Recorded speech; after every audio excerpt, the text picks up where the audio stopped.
Welcome to T and E with a T. I'm your host, Teresa. I'm your co-host, Edwin. And today we're going to talk about the most deadliest women of Mexico. Viewer and listener discretion is advised. This episode contains discussion of sensitive topics that may be distressing for some audiences. Please take care while listening, and if these topics are triggering for you, we encourage you to prioritize your well-being. I have a question for you. When you were younger, yes, how did you ever realize that your siblings always wanted to do the things that you wanted to do, like always want to follow you, always wanted to be you? Not always, but yeah. Yeah? Yeah. Supposedly, it's like a psychological thing. Well, I wrote it down. The firstborn is always reliable, structured, cautious, controlling, and achievers. But they're also leaders.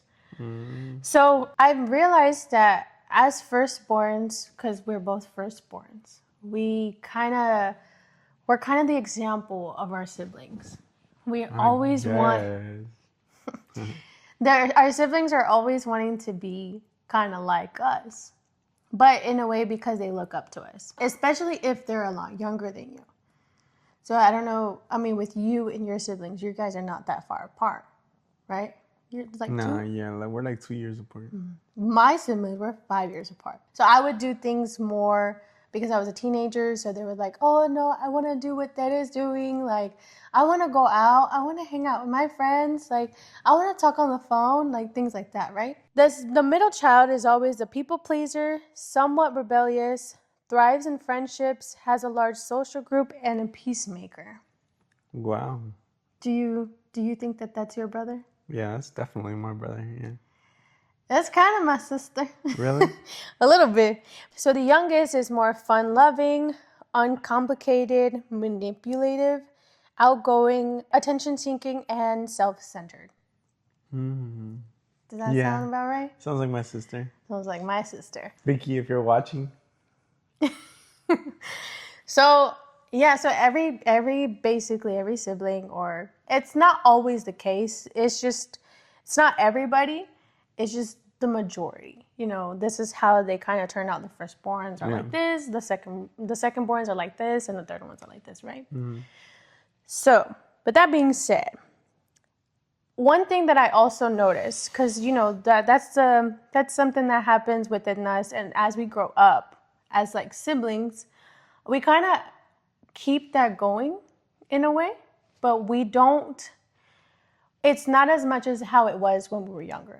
Like your siblings now, they're not gonna want to do the things that you do because they have their own thought process, they have their own likings and stuff like that, right? But they always see you as the older brother, and it's always gonna look up to you, right? So it's the same thing with my sisters. But one thing that I have noticed that also gives or impacts us as kids is our parents, the way we were raised. Mm-hmm. How much of your childhood or the way that you were raised impacted you today? I think all of it. Yeah. I'm tough as a rock. I never quit, and I want to always deliver. So your mom always taught you to be that way, right? Yeah. To never quit. So consciously and subconsciously, yeah. Mm-hmm. Mm-hmm. So I've realized that our parents have a lot to do with our upbringing. Yeah. And even us siblings, like the way we are with each other, like how much attention you give to one, how much you listen. Yeah. Mm-hmm. Exactly. So the reason why I bring that up is because there is these 4 sisters in Mexico. They are known as the Deadliest Sisters of Mexico to this day. Are you yawning? They're known as the Deadliest Sisters to this day? They're known as the Deadliest Sisters to this day. And a lot of the things that they did, it was because of their upbringing. It was because of what they were raised or how they were raised when they were kids. Obviously, that's not gonna what's the word? Excuse what they did. But at the end of the day, we can see why. So the reason why the deadliest women in Mexico is because they were known, well, I guess I can give you like their name. They were known as Las Poquianchis. That was their name. Don't say it 3 times. No. So Las Poquianchis, they were these 4 sisters that went around Mexico. Basically, they kind of used women and in a way sex trafficked them. They tried to pretend like they were going to give them a job because they were poor. Yeah. But at the end of the day, they were being sold and being given to these men to basically do whatever they wanted with them. That's so sad. And they could not leave. Many of them died. Around 150 plus people allegedly were found dead because of Las Poquianchis. Dang. So yeah. So we're going to get into the story of them and where they came from and why they did the things that they did and how siblings can kind of get you to do, I guess, certain things. Like you look up to them and you're like, well, my sister's doing it, so I might as well do it too. You know what I mean? Okay, so I'm going to start from the very beginning. The 4 sisters. The first one is Maria del Carmen Gonzalez Valenzuela.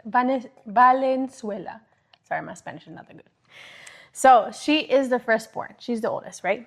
Second one is Delfina Gonzalez Valenzuela. Like, why can't I say the last name? Valenzuela.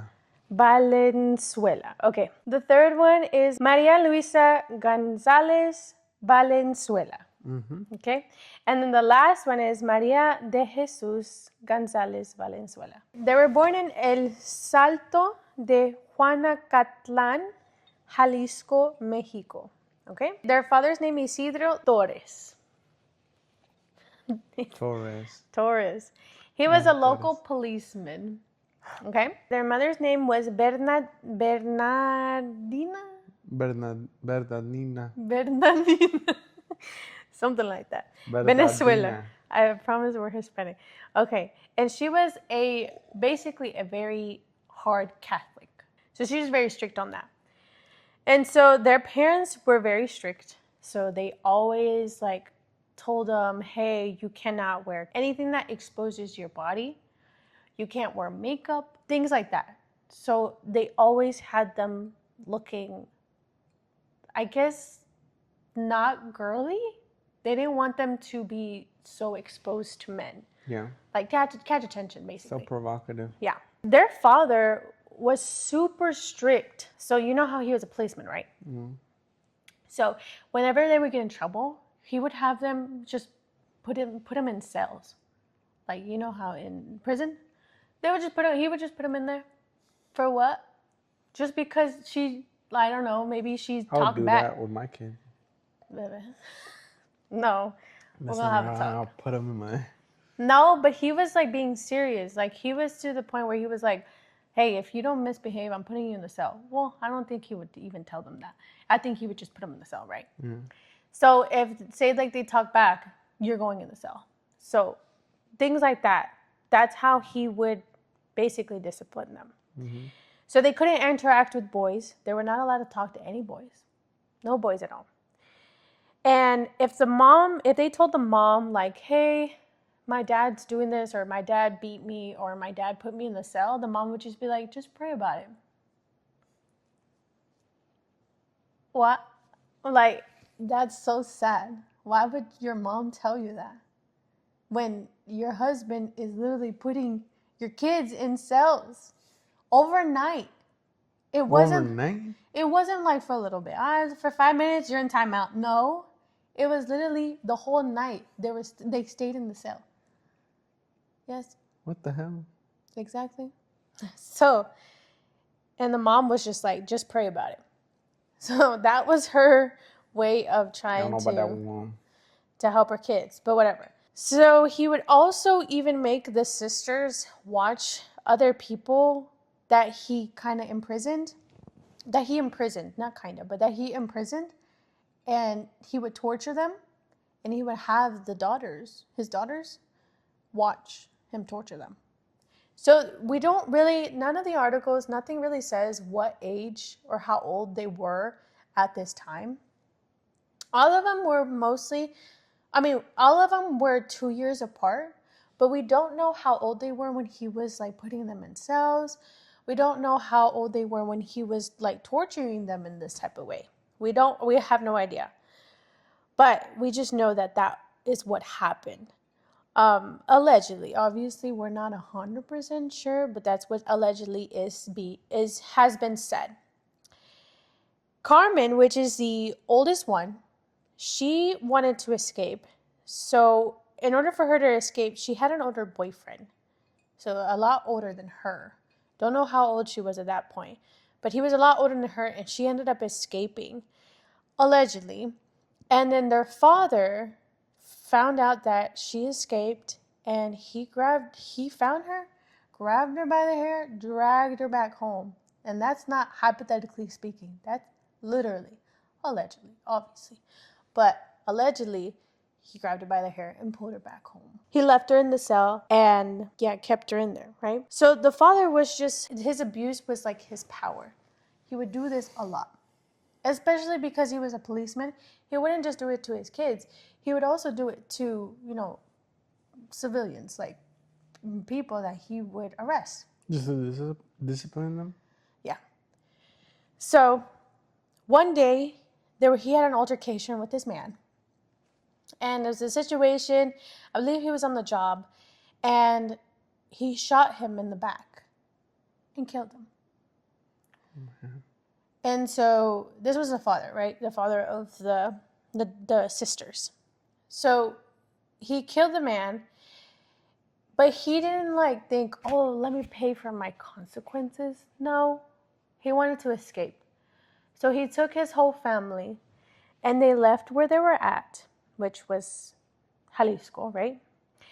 And they moved to San Francisco del Rincón, Guanajuato. So that's where they ended up living in. So they ended up staying in a small village there to avoid all the situation that he was about to get into, which is he was about to get arrested, basically, because he just killed a man. Okay, so like I said, at this whole entire time, we don't know how old the sisters were. But I don't think they were that young. And I don't think they were that old. I think they were probably in their teens. She had a boyfriend. Yeah, I would think they were probably in their teens. Yeah. I'm assuming, right? So when they left to Guanajuato from Jalisco, that situation that happened, that altercation that happened with that man that he shot and killed, that was literally that night that he put Carmen in the cell. Does that make sense? So when they left, he left her there. He left her in the cell. You know for how long though? How? He left her in the cell for 14 months. 14 months? Yes. In the cell? Yes. What the heck? Allegedly, that's one of the sources that I came across with. And it stated that he had left her for 14 months in the cell. And she was just sitting there like he either forgot her or he didn't care and he was just like, bye, I gotta go. Mm-hmm. So that's what happened, right? The thing is that after the 14 months, the father did not come back. He didn't come back to save her. He didn't come back to take her out. Just a guy that was like, hey, I'll bail you out, but you gotta be my wife, so you gotta marry me. So she ended up getting out and marrying him, right? She had one kid with this man. So this is kind of like the beginning of everything, right? The beginning of the story of what we're about to get into, the horror, I guess. Mm-hmm. So Carmen ended up divorcing that man, but she still had a son by him, right? Mm-hmm. We'll talk about that son later on. He comes up in the story. So they ended up divorcing. She ended up marrying another man named Jesus Vargas, which he was known as El Gato. So they ended up opening a bar, a cantina. They opened a bar in Mexico. I believe it was still in Jalisco. There was a lot of things where they were just going back and forth of where they were and what they were doing and where they were when they were doing these stuff. They were moving around all around Mexico. So it's a little bit confusing, but hopefully I'll get you to understand. But yeah, so she opened up a bar in Jalisco, and it was unsuccessful because El Gato, which her husband, decided to use all their money to buy alcohol. So all the profit that they were getting, it was not even going, it was just all going down the drain because he was just buying alcohol because he was an alcoholic. So it didn't go well. So they had to close it down. Delfina, she is the second daughter. She was inspired by her older sister and opening a bar. So she decided to open a brothel. You know what a brothel is? A brothel is basically a place where men go and pay for sex with women. That's what a brothel is. So Delfina decided to open a brothel.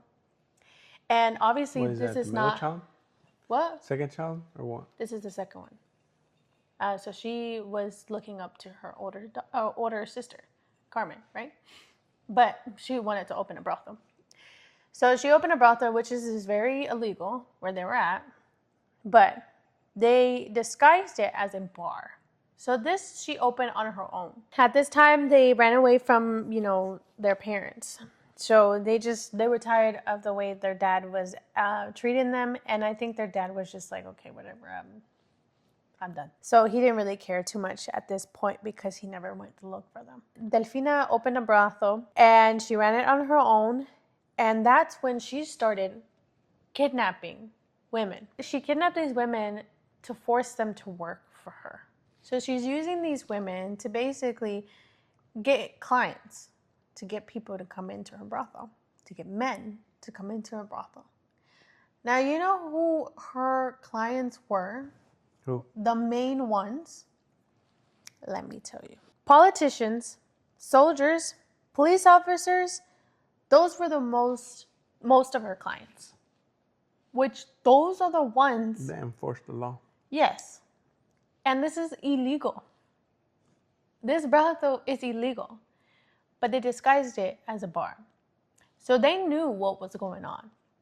These police officers, these soldiers, these politicians, they knew what was going down in that bar. But they didn't say anything because why? Because they were getting what they wanted. That's what happened. They were fulfilling their temptations. Exactly. SMH. That's what was happening in that bar, right? By 1948, I didn't write the year of when she opened the bar, well, quote unquote bar. But in 1948, it ended up closing down because of stricter laws. That she just had to move it to San Juan de los Lagos, Jalisco. Mm-hmm. So the first where she opened it was El Salto. Yeah, El Salto.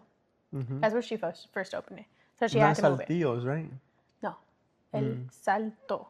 Mm-hmm. Okay, in Jalisco. But then she had to move it to San Juan de los Lagos.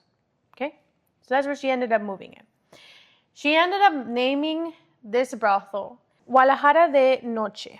So this is when the sisters ended up coming together. So Carmen wanted to now open up her own business again by herself at this time. Now this business was supposed to be, she was going to sell like personal items. So like clothing, makeup, tissue paper, toilet paper, pads, stuff like that, for the women that worked at the brothel. Yeah. At the brothel del Elfina, the right? Ones. The reason why she wanted to do that, she started selling the things to them. But now she's having them pay for these items more than what you will pay for in another place. And it led to these girls being in debt and owing her a lot of money. So she said, you cannot leave until you pay all this money to me. And that's what she did to them. That was her little business, which is insane, how she was basically torturing them even more. I think there's a bunch of Disney movies about this. Disney movies? Yeah. There's allegedly. Allegedly. Willy Wonka. I think it's Willy Wonka, the newest one.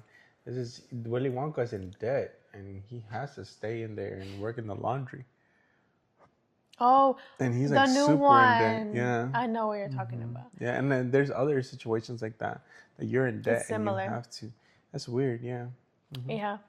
Yeah, it's really sad because I feel like this is how they kind of control people and trying to get them to now, like, they have to stay because they owe all this money. But Try to they justify couldn't it. even, yeah, but they couldn't even leave in the beginning. Like, they were not allowed to leave. Yeah. At the end of the day, I mean, if they had the choice, they didn't. So 2 weeks after opening Guadalajara de Noche, which was the brothel, Delfina had gathered enough money. Delfina was the owner, right?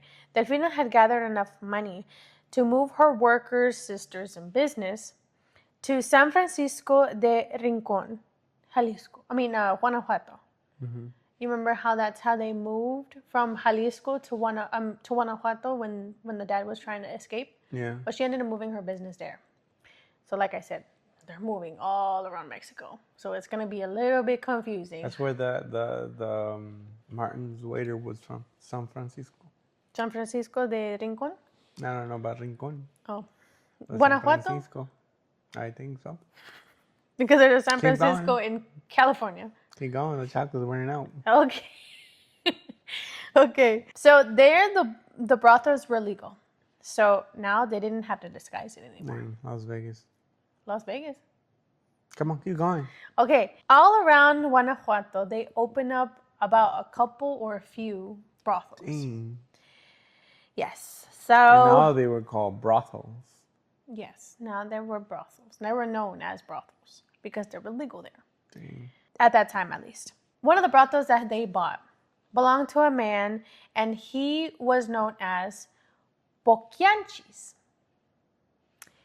So that brothel was known as that, the Poquianchis. Poquianchis, yeah. So the sisters kind of, when they bought it, they took the name. Because They that's loved what it the is. name. Yeah. Well, not even, it was just because it was so known. That's how they, like, the people. It was already branded. Yeah. So the people already known it as that. So now when they saw that, these girls were about to buy it, Marketing. they're going to be Las Poquianchis. Yeah. Okay? So Maria de Jesus took two of the girls working for her, for them at least, working for them, and opened her own brothel. Just two? Just two. Allegedly, the name was La Casa Fina, but only one source said that that's what it was named. I'm not 100% sure if that's what it was called, but that's what happened, right? Maria Luisa, so she gained all this money, and she went to live her own life. She was like, I'm out of this. So that's Maria Luisa.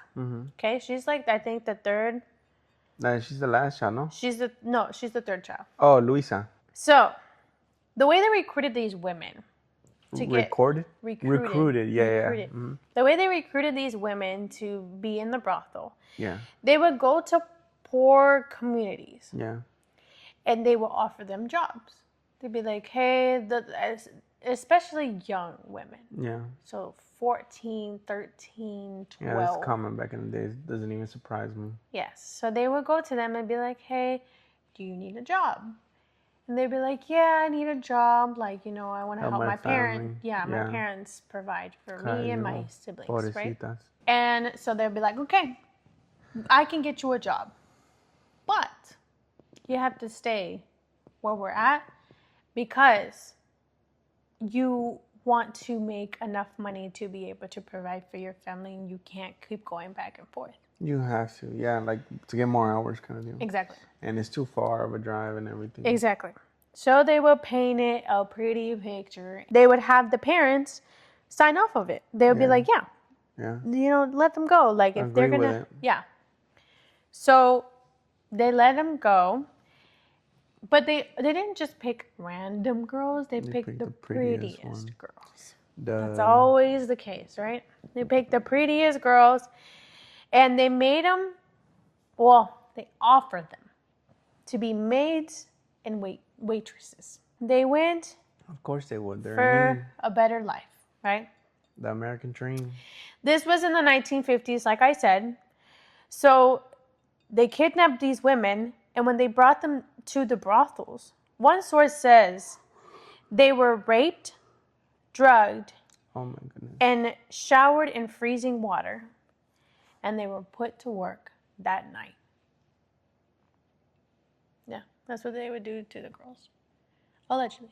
Yeah, so it was really sad, the fact that they would just like, torture these girls, and they were so young, so it's like they didn't know what they were getting themselves into. So the girls were not allowed to go outside. They pretty much disciplined them like how their father disciplined them. So they wouldn't let them go outside. They were not allowed to speak to nobody. They just isolated them. That's so sad. These are little girls. Mm-hmm. Little girls that had dreams, that like have feeling. Exactly. It's these people. The fact that they're girls, and knowing that they would do this to the girls, I bet you the dad, not even gonna lie, like these things were common back in the days. Like, I bet you those girls got raped themselves. The sisters, they themselves got raped. It's a thing that would happen back in the days.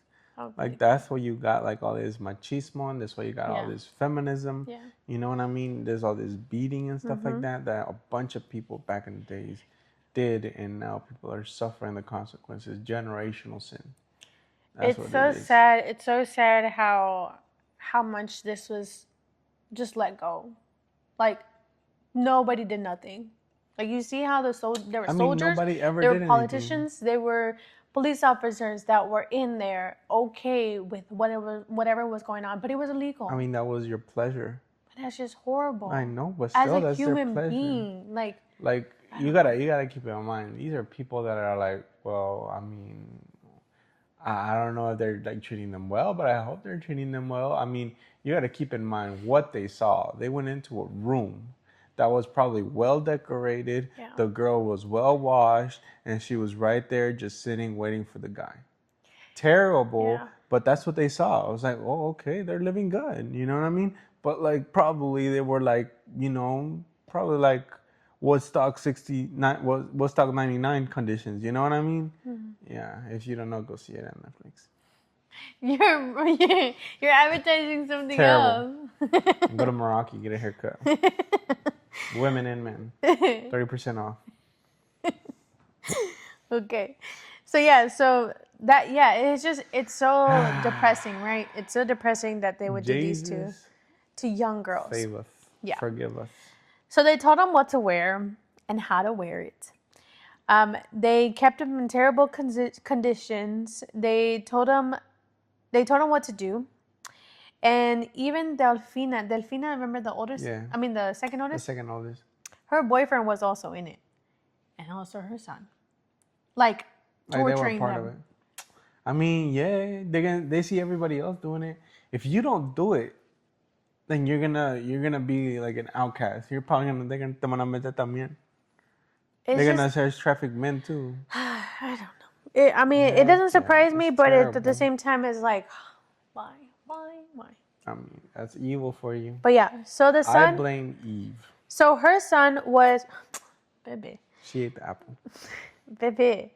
Mm-hmm. So her son's name is Ramon Torres, and the reason why I stated his name is because he comes up again. Yeah, Ramon Torres. Yeah. Ramon. So he was the son of Delfina. Oh, that was Delfina's son? Mm-hmm. Wait, the one son that she had, remember in the very beginning? Oh, Delfina, yeah. With her first husband. Ex-husband. Yeah. So if the women were sick, or they got sick, or they were in some type of condition where they couldn't perform, basically, they were taken away and they were tortured, or they were murdered for being sick. For being sick and not bringing service. So if you're not bringing any customers, okay, well, you gotta go, basically. Yeah. So the way they would torture them, they would starve them in a locked room. They would just leave them there, and they wouldn't give them any food.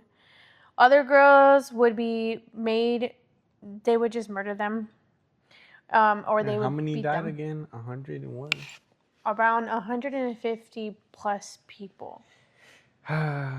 It's not very sure how many people were actually dead, but yeah. So let me continue. So when they were sick, even if you were older, so if you were 25 plus, because they just wanted with young girls, if you were 25 plus, you're already too old for them. You were also tortured? You were also tortured, and you were either tortured to death or tortured to you couldn't take it anymore. Yeah, they're sick in the head. Right. So that's what would happen. And the way they would dispose the bodies, they would either burn them or just bury them around the little area that they were at, the brothel. They would just bury them. Oh, or hell no. Yeah. So any girl that ended up pregnant, say you got pregnant, their pregnancy were terminated. How? However they could terminate them. Oh my gosh. These things are so depressing, baby. Yeah. So they would terminate the pregnancies, and if the baby was already full term and they give him birth, they would take away the baby and murder it as soon as it was born. So if the girls didn't obey the rules, they would also have them kneel down on their knees and have 2 bricks placed on their hands and 1 on their head, and they could not move. And they were beaten if they did so. If they did what? If they moved. If they dropped one of the bricks. Well, why did they put the bricks on them? If they just misbehaved. If they didn't follow the rules. If they didn't obey. So they would do that. And at times they would also beat them with bats that had nails. Oh. So they would just beat the girls like that if they didn't obey. They were left on a diet of just tortillas and frijoles. That's all they could eat. Nothing else. Every day. That's it. Yeah, so like I said, when they were 25, they were too old, and they were considered too old, and they were sent to this man. He was basically a man that would just torture you and abuse you because you were too old, quote unquote, for them, and you didn't bring customers anymore. By the late 1950s, so that was the early 1950s, right? Yeah. By the late 1950s, Carmen and the oldest sister, she ends up dying of cancer. She ends up dying of cancer, and this is the one that was basically the one that made the business of like the little personal things for the women. Yeah. You know what I'm talking about?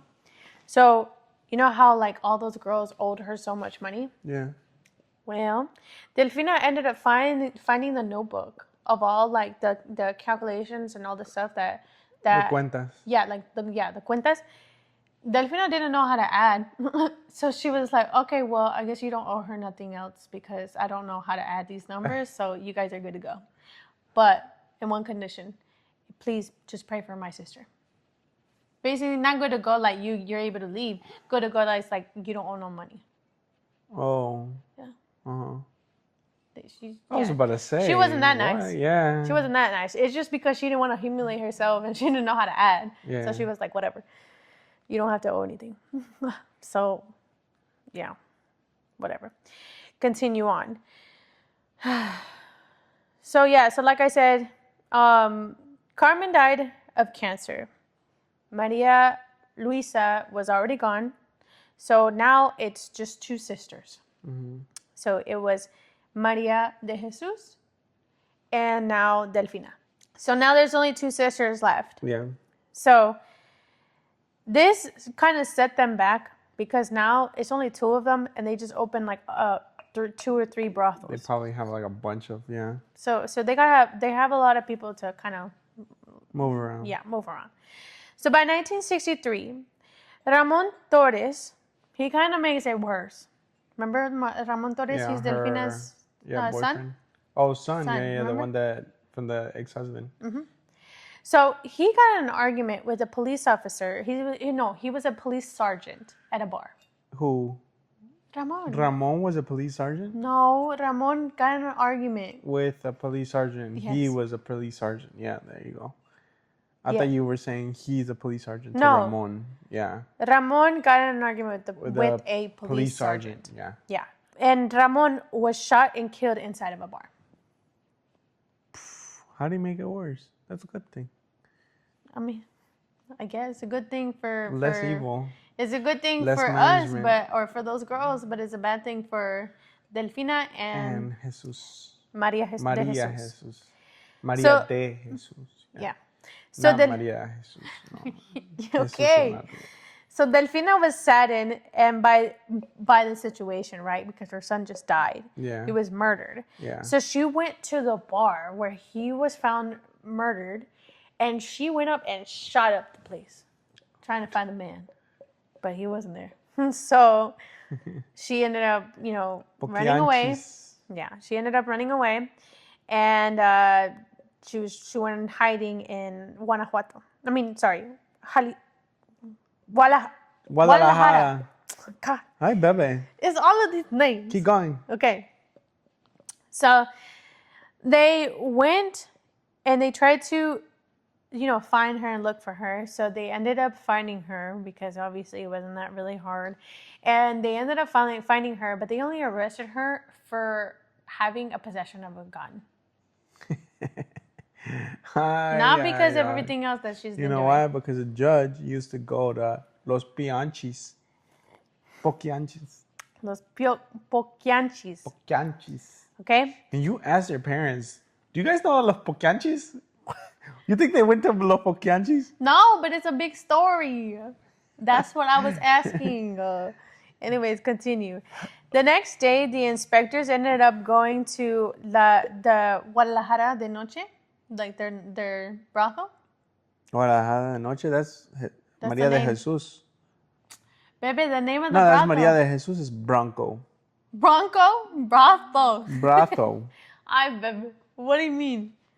Whose brothel was that? Because I thought they were all named. I thought they were all called Poquianchis. Those are the sisters. Oh, they stole the kept the nickname. Yes.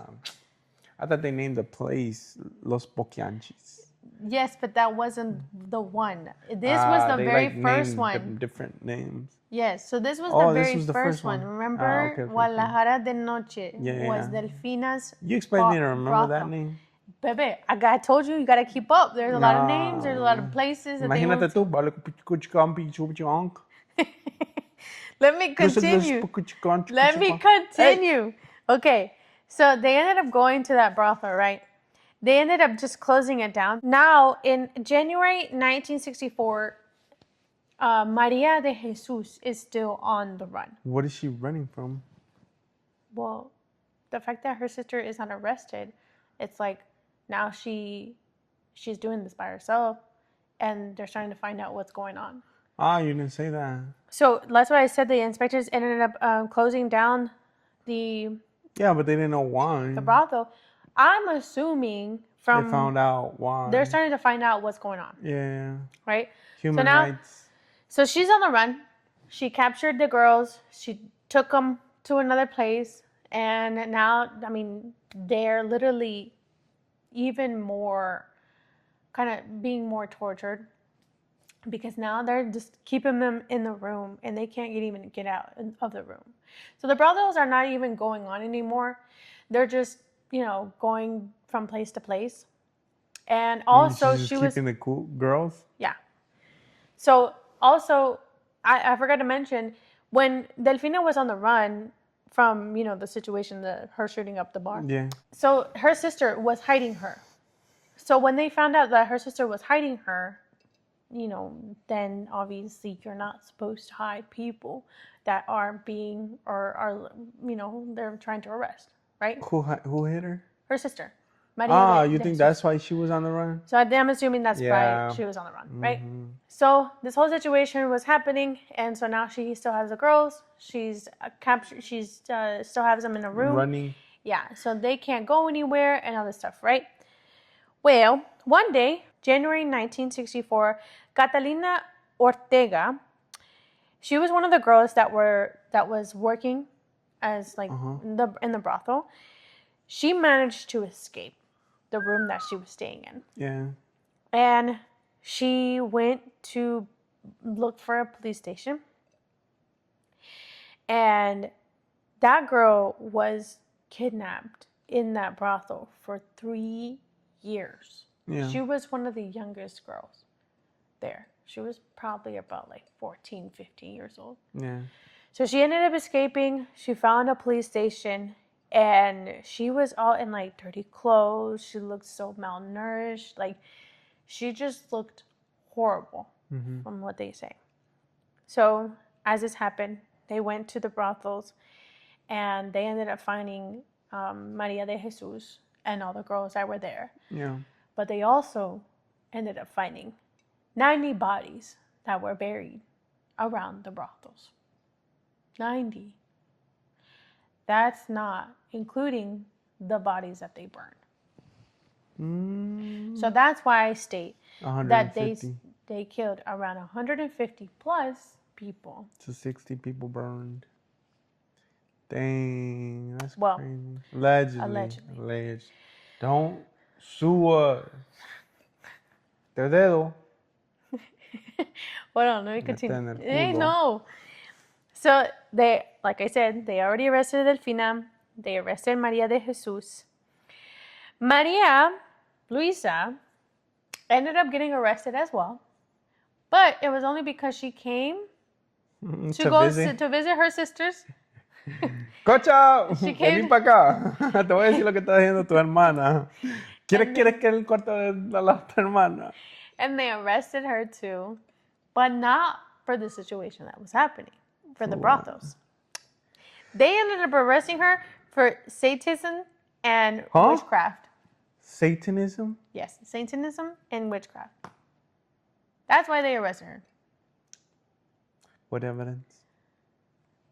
I didn't know that. Like what are they supposedly doing? You should have researched that. What? Maybe they were doing Satanism and witchcraft. Well, supposedly back, because this is what I've heard. Supposedly the way they were dressing, they kind of thought that they were witches. Yeah, sounds like back in the days. Like I said, Delfina and Maria de Jesus were already arrested. Maria Luisa was now arrested because she went to go visit her sisters. And one was dead. And she was arrested for Satanism and witchcraft. And then Carmen had already died of cancer. There's a lot of sources that say she died of cancer at the time that I told you she died of cancer. And then there's other sources that say that she died of cancer when she went to prison, and she just died of cancer before getting out of prison. Yeah. But there were a lot more sources saying that she died way before then. Yeah. So, whatever. So she ended up dying. All the other sisters are already in jail. She'll link all the sources down below. No, she won't. You're weird. Okay. So when they were in prison, Delfina ended up dying tragically. Well, thankfully, sorry. But she ended up dying in a tragic accident in prison where a construction worker poured cement on her head and died. Why you laugh? Oh shit! That's scary. But that was in 1978. Wait, so she didn't get out of the concrete? Like, no. What you mean? You think you're gonna be able to get out of concrete? Yeah. It's freaking like. I mean, not concrete, cement. Yeah, same thing. Baby. Concrete is cement, isn't it? Yeah, but cement is when it. No, concrete is when it hardens. Cement is when it's not hardened. But it takes time to harden. Yeah, I know it takes time, but still, it's heavy. It's heavy material.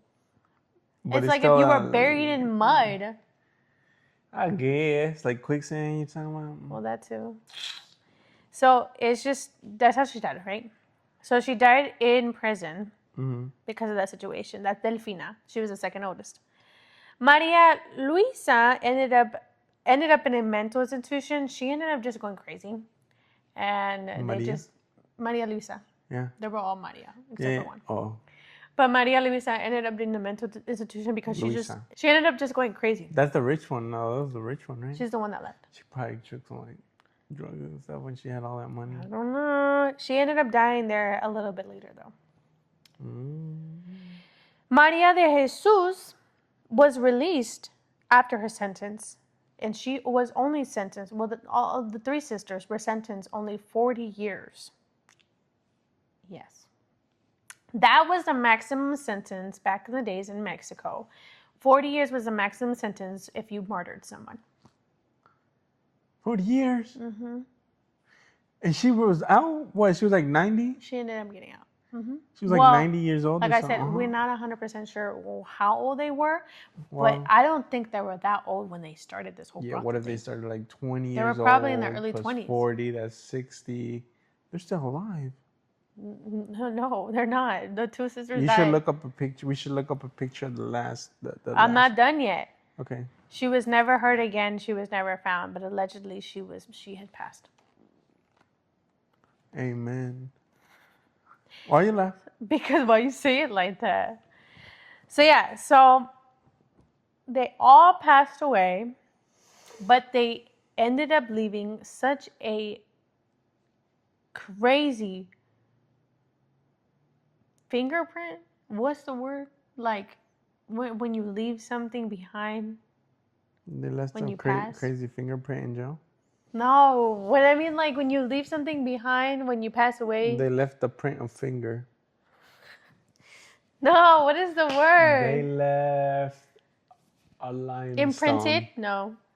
A finger imprinted. No, don't say no finger. No, there's a word. Hold on. They left a impression. They were known for this situation and what they did to all these women. Yeah. At the end of the day, they ended up dying. They ended up getting sentenced, to what they were doing. But it's like they could never pay. Yeah, they could never pay for what they did to all these girls. Nah. They could never pay for what they did, and so I feel like them getting in prison and then like. You know who takes care of that? That boy God upstairs. Yeah. I tell you what, that concrete was like the most terrible way. The way Maria Jesus. I just know God is just. So justice was served. You know what I mean? God is always Delfina just. that died like Justice was always served. Yeah. Justice is always. And Delfina was the one that opened the brothel in the first place. And she's the one that got poured. And she's the one that died of the cement. Yeah. So like her body's still in the cement. You said it hardened. I didn't say that it hardened. I said that concrete is hardened. Cement is the not hardened. I don't know, baby. Yes. Okay, well, I don't know, but whatever. At the end of the day, they murdered about 150 plus people, allegedly. Moment of silence. And they were known as Las Poquianchis. That was Las Poquianchis. God, I can't say. That was Las Poquianchis. They were the deadliest women of Mexico. Who would have known? Like, my people, man. My people are worse. No, I'm gonna talk about your people. I got a story about El Salvador. Hey, you should. See you in the next one. Like, comment, subscribe. Make sure to hit the bell notification. No, we're gonna start out. Comment down below what you like about this video so we can keep doing it. If you like her energy, put a thumbs down. If you like my energy, put a thumbs up. Your energy. Okay, thank you so much. I hope you guys enjoyed this episode. A little story from Mexico. Yeah, that was a terrible story from Mexico. But hey, you know what Bukele is doing? Rice and beans. What do you mean? The mareros. I don't know. Feeding them rice and beans. I don't know what that is. You don't know what mareros are? Mm-hmm. Gang members. Oh. Ay, baby. How am I supposed to know? Mareros. It sounds like migraines. Or like dizzy. Mareos. You guys are going to know that we have a thing where it's called ay bebe moments. This is an ay bebe moment. You're an ay bebe. This isn't even part of the show, okay? Bye. Bye. Just stop watching. Bye. You're still here? Come on.